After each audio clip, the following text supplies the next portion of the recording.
اعوذ باللہ من الشیطان الرجیم بسم اللہ الرحمن الرحیم الحمدللہ رب العالمین والصلاة والسلام علی سید المرسلین وآلہ الطیبین الطاہرین المعصومین المظلومین۔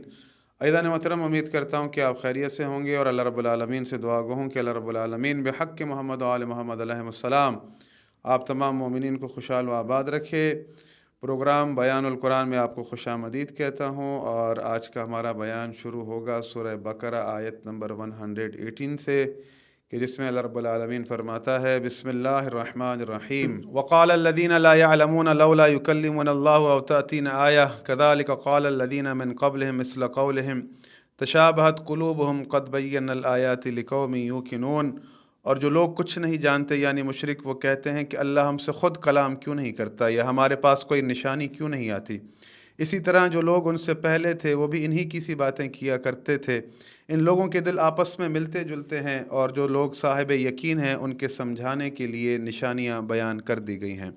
عزیزان محترم، آج کے ہمارے بیان کی پہلی آیت سورہ بقرہ آیت نمبر 118۔ اس آیت میں اللہ رب العالمین مشرکین عرب کے ساتھ مخاطب ہے اور فرما رہا ہے کہ یہ لوگ کہتے ہیں کہ وقال الذین لا یعلمون،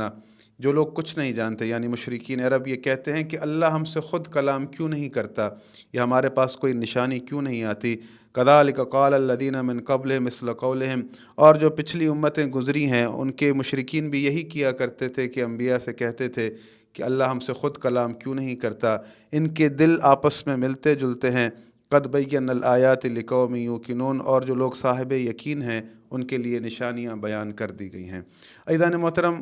جب رسول اللہ صلی اللہ علیہ وآلہ وسلم نے اعلان نبوت کیا اور مکے کے لوگوں کو بتایا کہ میں اللہ کا رسول ہوں اور اللہ نے مجھے تمہاری ہدایت کے لیے بھیجا ہے، میں تمہیں بشارت دینے والا ہوں اور میں تمہیں ڈر سنانے والا ہوں، اللہ نے مجھے تمہارے لیے بھیجا ہے تاکہ میں تمہیں اللہ کی سبیل پر چلاؤں اور اس کی صراط پر چلاؤں۔ عزیزان محترم، جب رسول اللہ صلی اللہ علیہ وآلہ وسلم نے یہ بات کہی تو مشرکین مکہ نے کہا کہ اللہ نے ہم سے خود کلام کیوں نہیں کیا، ہم سے خود بات کیوں نہیں کی، اور ہمارے پاس کوئی نشانی کیوں نہیں آئی۔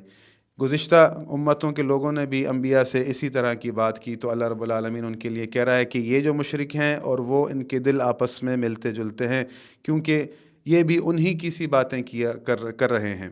تو عزیزان محترم، ان کا یہ کہنا، ان کا یہ مطالبہ کہ اللہ نے ہم سے خود کیوں کلام نہیں کیا، تو ان کا یہ مطالبہ ابس مطالبہ تھا کہ اللہ ان سے خود کلام کرے، ان کو خود بتائے کہ میں تمہارا اللہ ہوں، میری عبادت کرو، بت پرستی کو چھوڑ دو یا میرے احکام کو فالو کرو۔ یہ اس طرح سے ہو نہیں سکتا۔ اللہ نے دنیا کو انسانوں کے لیے خلق کیا، اس دنیا میں انسان بستے ہیں، تو ان کی ہدایت کے لیے اللہ رب العالمین نے اپنا ترجمان، اپنا نور، اپنی رحمت بھیجا، یعنی رسول اللہ صلی اللہ علیہ وآلہ وسلم، تاکہ وہ لوگوں کو انسانیت سکھائیں اور ان کو اللہ کی راہ پر لے کر آئیں، اللہ کے آئین کی طرف لے کر آئیں، اللہ کے قانون کی طرف لے کر آئیں۔ اللہ اگر ان لوگوں کے ساتھ خود بات کرتا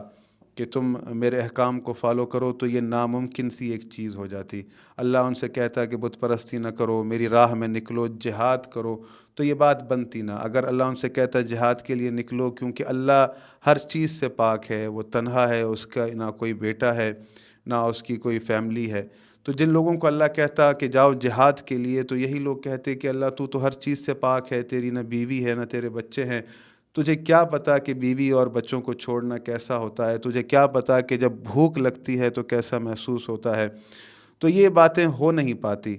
کہ اللہ ان سے خود کہتا، کلام کرتا اور انہیں اپنے دین کی طرف بلاتا۔ اللہ رب العالمین نے ایک نظام بنایا ہے۔ رسول اللہ صلی اللہ علیہ وآلہ وسلم اللہ کی طرف سے رسی ہیں، حبل من اللہ و حبل من الناس۔ اللہ رب العالمین نے رسول اللہ صلی اللہ علیہ وآلہ وسلم کو وسیلہ بنایا ہے، یعنی اللہ رب العالمین نے خود کو بھی اگر منوایا تو رسول اللہ کے ذریعے سے، کہ جو میرا یہ رسول کہہ رہا ہے اسی کی بات پر عمل کرو، اگر مجھے بھی ماننا ہے تو اسی کے کہنے پر مانو، یہ میرا رسول ہے۔ کیونکہ اب رسول اللہ ان کے درمیان رہ رہے تھے، زندگی گزار رہے تھے، رسول اللہ یعنی بشری صورت میں مبعوث ہو کر آئے تھے، تو اب رسول اللہ ان کے درمیان زندگی گزار رہے تھے، رسول اللہ ان کو راہ خدا کی طرف بلا رہے تھے، جہاد کی طرف، تو یہ بات بنتی تھی کہ کوئی بہانہ نہیں کر سکتا تھا۔ اگر رسول اللہ کہہ رہے ہیں کہ آؤ جہاد کی طرف، میرے ساتھ جہاد کے لیے چلو، تو وہ کہہ نہیں سکتا کہ یا رسول اللہ آپ کی تو فیملی نہیں ہے۔ بھئی رسول اللہ کی فیملی ہے، ان کی یعنی ازواج ہیں، ان کی اولاد ہے۔ رسول اللہ عام انسانوں کی طرح زندگی گزار رہے ہیں اور ان کے درمیان رہ رہے ہیں اور انہی کی طرح تجارت کر رہے ہیں، تمام تر معاملات کو انجام دے رہے ہیں، تو وہ رسول اللہ صلی اللہ علیہ وآلہ وسلم کی قیادت میں ایک صورت بنتی تھی۔ رسول اللہ کو اللہ رب العالمین نے اسوہ حسنہ قرار دیا تھا کہ دیکھو عمل کرنے میں میرا رسول سب سے آگے ہے۔ اگر جہاد کی بات ہے تو وہ بھی میرا رسول تمہارے ساتھ جہاد پر جاتا ہے، اگر عبادت کی بات ہے تو رسول اللہ سب سے بڑھ کر عبادت کیا کرتے تھے، راتوں کو جاگتے تھے۔ اور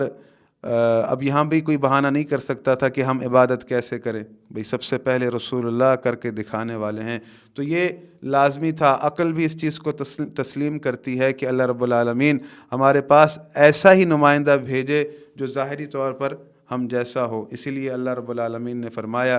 کہ کل انما انا بشر مثلکم، کہ اے محمد آپ ان سے کہہ دیجئے کہ میں تمہاری طرح کا بشر ہوں، تمہاری طرح کا انسان ہوں، تمہاری طرح زندگی گزارتا ہوں۔ حالانکہ یہ بات انہیں سمجھنی چاہیے تھی، لیکن وہ طرح طرح کے اشکالات کرتے تھے اور طرح طرح کی باتیں کرتے تھے۔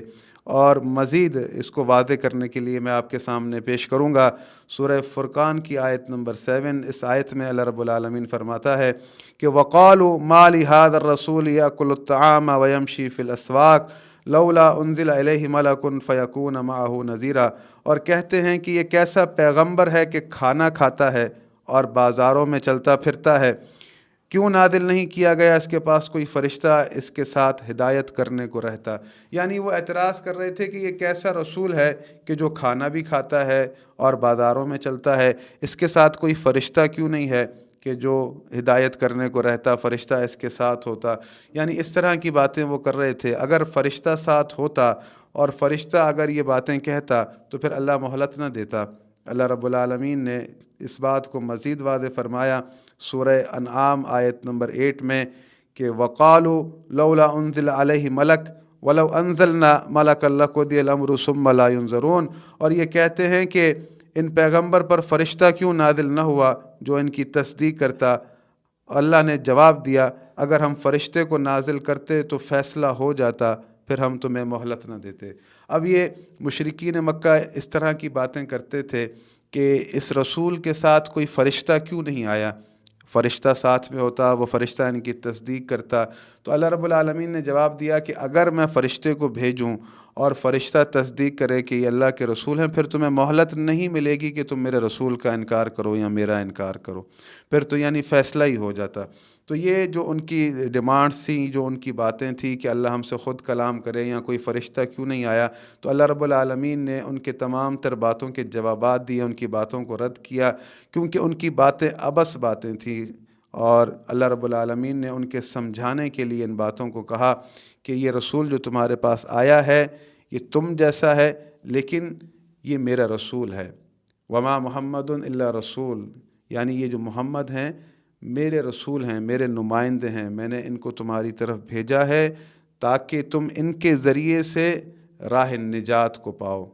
جیسی زندگی یہ گزار رہے ہیں ویسی زندگی تم گزارو، ان کی اطاعت و فرما برداری کرو، اور جو یہ کلام لے کر آئے ہیں یہ میرا کلام ہے، اس کلام پر عمل کرو۔ اب بجائے کتاب پر عمل کرنے کے، رسول اللہ صلی اللہ علیہ وآلہ وسلم کی اطاعت کرنے کے لیے کہ وہ نشانیاں جو آیتیں اللہ نے بھیجی ہیں ان کو مانیں، بجائے الٹا یہ کہتے تھے کہ جس طرح کا عہدہ رسالت رسول کے پاس ہے اس طرح کا عہدہ ہمیں کیوں نہیں ملا۔ اور اس کو مزید واضح کرنے کے لیے آیت میں آپ کے سامنے پیش کرتا ہوں سورہ انعام آیت نمبر 124 کہ اس آیت میں اللہ رب العالمین فرماتا ہے بسم اللہ الرحمن الرحیم وَإِذَا جَاءَتْهُمْ آيَةٌ قَالُوا لَن نُؤْمِنَ حَتَّى نُؤْتَ مِثْلَ مَا أُوتِيَ رُسُلُ اللَّهِ اللَّهُ أَعْلَمُ حَيْثُ يَجْعَلُ رِسَالَتَهُ سَيُصِيبُ الَّذِينَ أَجْرَمُوا صَغَارٌ عِندَ اللَّهِ وَعَذَابٌ شَدِيدٌ بِمَا كَانُوا يَمْكُرُونَ۔ اور جب ان کے پاس کوئی آیت آتی ہے تو کہتے ہیں کہ جس طرح کی رسالت اللہ کے پیغمبروں کو ملی ہے ہمیں بھی اسی طرح کی رسالت ملنی چاہیے، ہمیں بھی ایسا عہدہ ملنا چاہیے، ورنہ ہم ان آیتوں پر ایمان نہیں لائیں گے۔ تو اللہ رب العالمین نے جواب دیا کہ اللہ ہی جانتا ہے کہ رسالت کا محل کون سا ہے، اس نے اپنی پیغمبری کسے عنایت فرمانی ہے۔ جو لوگ جرم کرتے ہیں ان کو اللہ کے ہاں ذلت اور عذاب شدید ہوگا، اس لیے کہ یہ مکاریاں کرتے ہیں۔ اب عزیزان محترم آپ نے دیکھا کہ اللہ فرما رہا ہے کہ جب ان کے پاس ہماری آیتیں آتی ہیں اور بجائے ہماری آیتوں کو تسلیم کرنے کے یہ کہتے ہیں کہ جیسا عہدہ رسالت نبیوں کو ملتا ہے ایسا عہدہ رسالت ہمیں بھی ملے۔ حالانکہ انہیں دیکھنا چاہیے، اپنے اوپر غور و فکر کرنا چاہیے کہ کیا ہم اس عہدے کے اہل ہیں بھی یا نہیں ہیں، اور وہ ڈیمانڈ کر رہے ہیں کہ ہمیں عہدہ رسالت جیسا عہدہ چاہیے۔ تو اللہ رب العالمین نے جواب دیا، اللہ اعلم حیث یجعل رسالتہ، اللہ ہی جانتا ہے کہ رسالت کا محل کون سا ہے،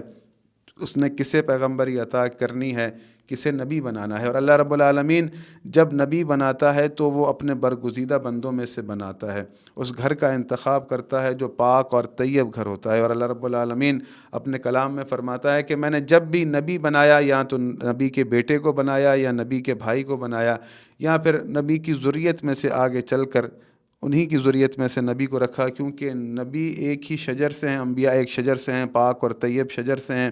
تو اللہ رب العالمین کیونکہ اس شجر سے نبوت کو باہر نہیں نکالتا، کہ اللہ رب العالمین کی سنت ہے۔ اللہ رب العالمین اپنے انبیاء کا محل جانتا ہے، اسے سب پتہ ہے کہ اس نے یہ عہدہ رسالت کسے دینا ہے، لیکن وہ مشرکین مکہ اس طرح کی ڈیمانڈ کرتے تھے کہ ہمیں بھی یہ عہدہ رسالت جیسا عہدہ ملنا چاہیے۔ تو عزیزان محترم، یہ جو آیت میں نے آپ کے سامنے پیش کی سورہ بقرہ آیت نمبر 118، اس کے تناظر میں اور مزید میں نے آپ کے سامنے آیات پیش کی، تو اس کا یہ نتیجہ کہ ان کی یہ ڈیمانڈ تھی، یا تو ہمیں عہدہ رسالت جیسا عہدہ ملے، یا اللہ ہم سے خود کلام کرے، یا فرشتہ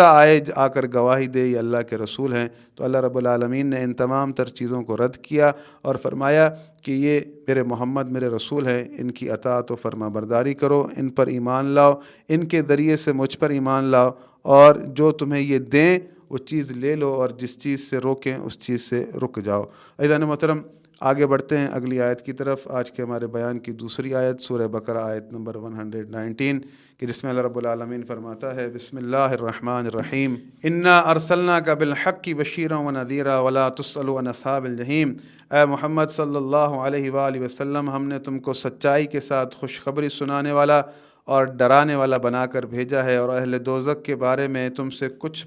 پرسش نہیں ہوگی۔ عزیزان محترم، آج کے ہمارے بیان کی یہ دوسری آیت سورہ بقرہ آیت نمبر 119، اس آیت میں اللہ رب العالمین یہ فرما رہا ہے کہ انا ارسلناک بالحق بشیرا ونذیرا، کہ اے میرے رسول صلی اللہ علیہ وآلہ وسلم، ہم نے آپ کو حق کے ساتھ بشارت دینے والا اور ڈر سنانے والا بنا کر بھیجا ہے۔ ولا تسألوا عن اصحاب الجحیم، اور آپ سے اہل دوزخ کے بارے میں سوال نہیں ہوگا، پرسش نہیں ہوگی۔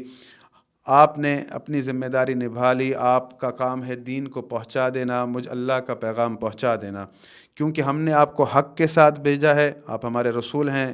ان لوگوں کو ڈر سنانے والے، بشارت دینے والے۔ جو آپ کی اطاعت و فرما برداری کرے گا وہ جنت کا مستحق ہوگا، اور جو آپ کی باتوں کی مخالفت کرے گا، آپ کا انکار کرے گا، تو اس کا ٹھکانہ جہنم ہے۔ اور جو لوگ یہ جہنم جائیں گے تو اس کی ذمہ داری آپ کے اوپر نہیں ہے، آپ سے سوال نہیں ہوگا، کیونکہ انہوں نے اپنے لیے وہ راہ خود انتخاب کی ہے، اپنے لیے خود راہ جہنم کو اختیار کیا ہے، تو اس چیز کا آپ سے سوال نہیں ہوگا۔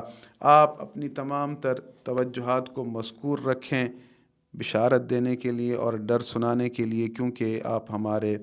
حق سے بھیجے ہوئے رسول ہیں۔ عزیزان محترم، یہ اس کے آیت کے فوراً بعد دوسری آیت ہے کہ جس میں اللہ رب العالمین رسول اللہ صلی اللہ علیہ وآلہ وسلم کی رسالت کا اعلان حق کے ساتھ کر رہا ہے، اور اللہ رب العالمین نے جو ذمہ داریاں اپنے رسول کو سونپی ہیں اس کا ذکر کر رہا ہے۔ اور جو لوگ مخالفین ہیں، جو رسول اللہ صلی اللہ علیہ وآلہ وسلم کی مخالفت کرتے ہیں، اللہ رب العالمین اپنے رسول سے فرما رہا ہے کہ آپ کا ان سے کوئی تعلق نہیں، وہ جہنم میں جائیں گے۔ اگر وہ آپ کی اطاعت و فرما برداری نہیں کرتے تو اس چیز کا آپ سے سوال نہیں ہوگا۔ یعنی یہاں سے ایک عقیدہ واضح یہ بھی ہو گیا کہ رسول اللہ صلی اللہ علیہ وآلہ وسلم کا کام ہے پہنچا دینا۔ اب کوئی رسول اللہ پر ایمان لائے یا نہ لائے، یا ایمان لانے کے بعد رسول اللہ کی مخالفت کرے، تو اس میں رسول اللہ صلی اللہ علیہ وآلہ وسلم ذمہ دار نہیں ہیں، کیونکہ اللہ رب العالمین نے واضح فرما دیا ہے اپنے کلام کے اندر کہ وَمَن يُشَاقِقِ الرَّسُولَ مِن بَعْدِ مَا تَبَيَّنَ لَهُ الْهُدَىٰ وَيَتَّبِعْ غَيْرَ سَبِيلِ الْمُؤْمِنِينَ نُوَلِّهِ مَا تَوَلَّىٰ وَنُصْلِهِ جَهَنَّمَ وَسَاءَتْ مَصِيرًا، کہ جو بھی سیدھا رستہ معلوم ہونے کے بعد، حق بات معلوم ہونے کے بعد میرے رسول کی مخالفت کرے گا، وَيَتَّبِعْ غَيْرَ سَبِيلِ الْمُؤْمِنِينَ، اور مومنین کی سبیل کو چھوڑ کر کسی اور سبیل پر چلے گا، تو جس راہ پر وہ چلے گا، جس ڈگر پہ وہ چلے گا، میں چلنے دوں گا، اور روز محشر اسے جہنم میں ڈال دوں گا، اور یہ جہنم بہت بری جگہ ہے۔ تو اللہ رب العالمین نے اپنا فیصلہ سنا دیا ہے، رسول اللہ نے ہر چیز واضح کر دی ہے۔ اب جو ایمان لا کر بھی رسول اللہ کی مخالفت کرے تو اللہ کے رسول کا اس سے کوئی واسطہ نہیں ہے۔ عزیزان محترم، یہ آج کے ہمارے بیان کی دوسری آیت۔ اگلی آیت کی طرف بڑھتے ہیں۔ آج کے ہمارے بیان کی تیسری آیت سورہ بقرہ آیت نمبر 120، اس میں اللہ رب العالمین فرماتا ہے، بسم اللہ الرحمن الرحیم، وَلَن تَرْضَىٰ عَنْكَ الْيَهُودُ وَلَا النَّصَارَىٰ حَتَّىٰ تَتَّبِعَ مِلَّتَهُمْ قُلْ إِنَّ هُدَى اللَّهِ هُوَ الْهُدَىٰ وَلَئِنِ اتَّبَعْتَ أَهْوَاءَهُمْ بَعْدَ الَّذِي جَاءَكَ مِنَ الْعِلْمِ مَا لَكَ مِنَ اللَّهِ مِن وَلِيٍّ وَلَا نَصِيرٍ۔ اور آپ سے یہود و نصارہ اس وقت تک خوش نہیں ہو سکتے جب تک آپ ان کے مذہب کے پیرو نہ بن جائیں۔ کہہ دیجئے کہ اللہ کی ہدایت ہی اصل ہدایت ہے، اور اس علم کے بعد جو آپ کے پاس آ چکا ہے، اگر آپ نے ان کی خواہشات کی پیروی کی تو آپ کے لیے اللہ کی طرف سے کوئی نہ کارساز ہوگا اور نہ کوئی مددگار۔ عزیزان محترم، آج کے ہمارے بیان کی یہ تیسری آیت سورہ بقرہ آیت نمبر 120۔ اس آیت میں اب اللہ رب العالمین فرما رہا ہے کہ یہود و نصارہ اس وقت تک آپ لوگوں سے خوش نہیں ہو سکتے جب تک آپ ان کے مذہب کی پیروی نہ کریں۔ اے رسول صلی اللہ علیہ وآلہ وسلم، آپ کہہ دیجئے کہ یقیناً اللہ کی ہدایت ہی اصل ہدایت ہے، اور اس علم کے بعد جو آپ کے پاس آ چکا ہے، اگر آپ نے ان کی خواہشات کی پیروی کی تو آپ کے لیے اللہ کی طرف سے کوئی کارساز نہ ہوگا اور نہ کوئی مددگار۔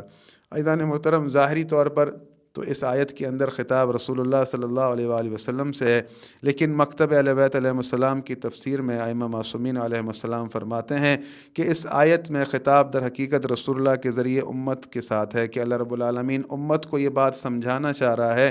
کہ یہود و نصارہ تم لوگوں سے اس وقت تک خوش نہیں ہوں گے جب تک تم ان کے مذہب کے پیرو نہ بن جاؤ۔ تو تم ان سے کوئی امید نہ لگانا، تم ان سے کوئی دوستی نہ رکھنا۔ وہ یہ چاہتے ہیں کہ تم ان کے مذہب کی پیروی کرو اور ان جیسے بن جاؤ۔ اور اپنے رسول صلی اللہ علیہ وآلہ وسلم سے کہا کہ آپ ان سے کہہ دیجئے کہ اصل ہدایت اللہ کی ہدایت ہے،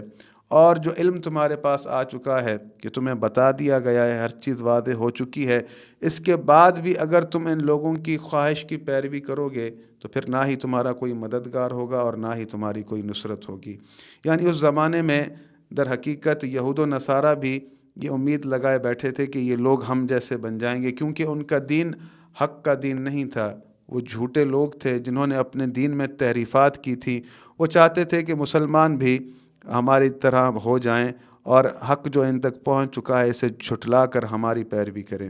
تو اللہ رب العالمین نے واضح فرما دیا اپنے رسول صلی اللہ علیہ وآلہ وسلم کے ذریعے سے کہ آپ ان سے کہہ دیں کہ اللہ نے جو ہدایت بھیجی ہے، جو دین اسلام بھیجا ہے، وہی حق کا دین ہے، وہی سچا دین ہے۔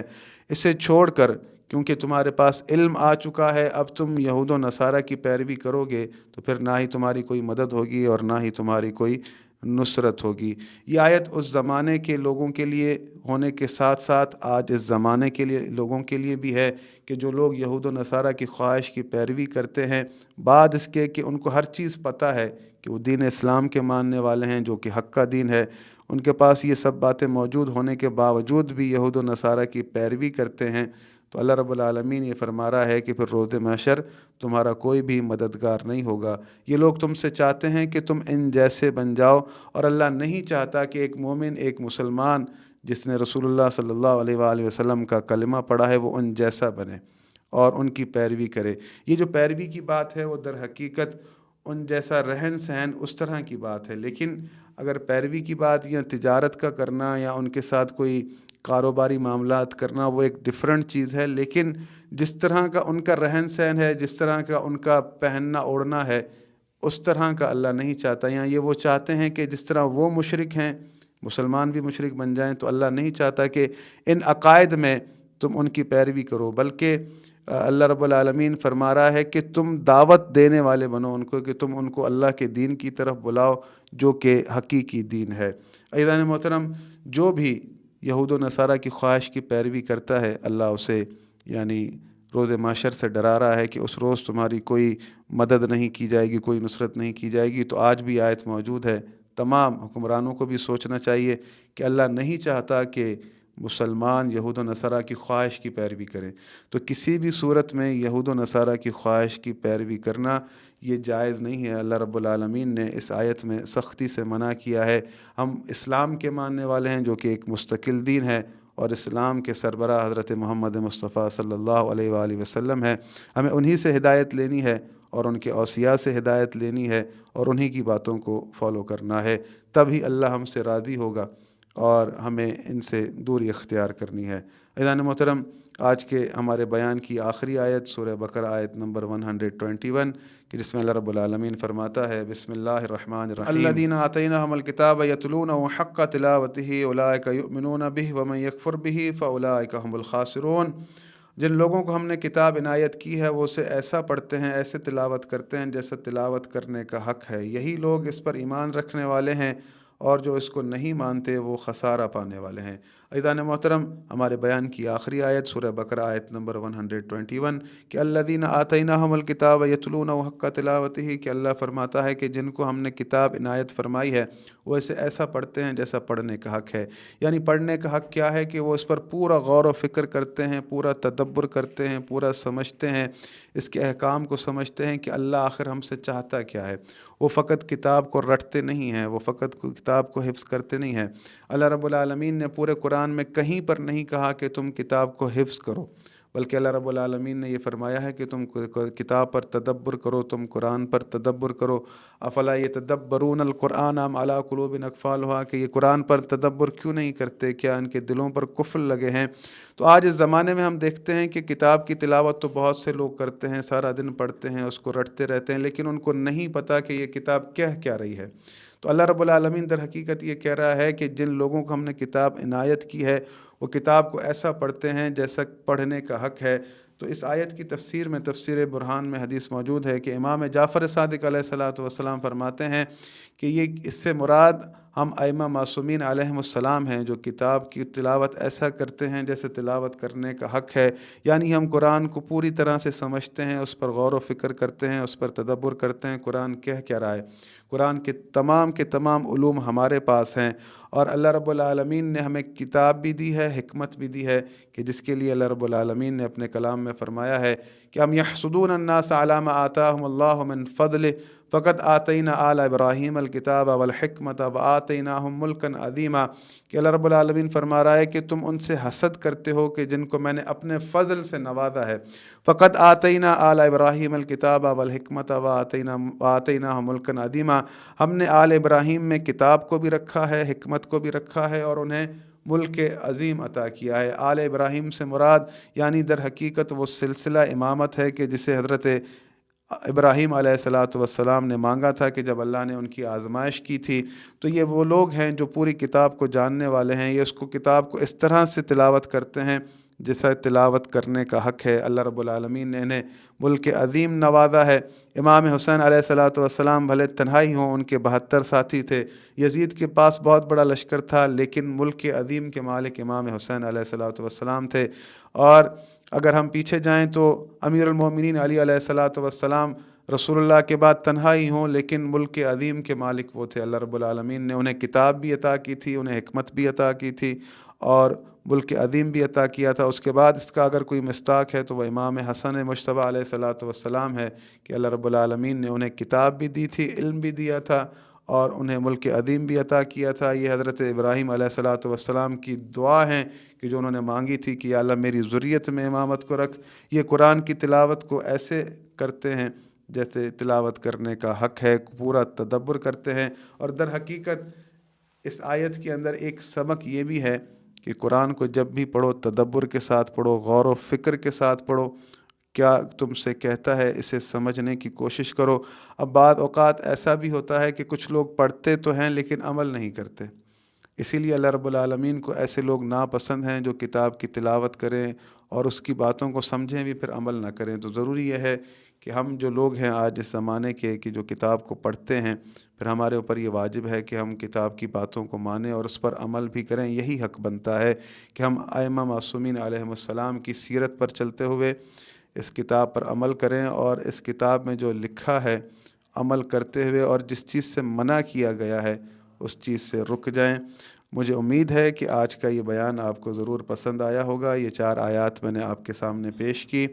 مزید ویڈیو میں اور مزید آیات کے ساتھ جو آگے آنے والی ہیں جلد آپ کی خدمت میں حاضر ہوں گے۔ اپنے کومنٹس اور آراء کے ساتھ ضرور آگاہ کیجیے گا۔ والسلام علیکم ورحمۃ اللہ وبرکاتہ.